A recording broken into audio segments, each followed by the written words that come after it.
नमस्कार।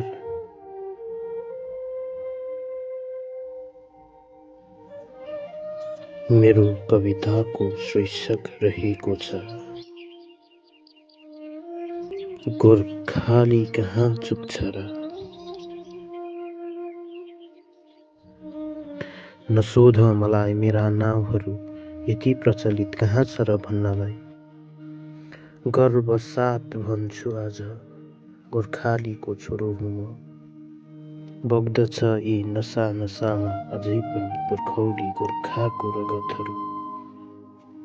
विलुप्त हुन थालेछ गोर्खाली पनि अब।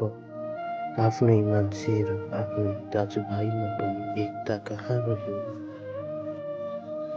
यति ठुलो योगदान गोर्खाको मातृभूमिमा सोध्नु छ सरकारलाई गोर्खा बस्ने ठाउँ कहाँ छ।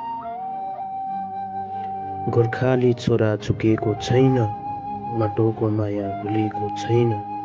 आफ्नै आफ्नामा झगडा परेर विलुप्त हुन्छ गोर्खाली जाति भनेर सोचेको छौ होला होइन।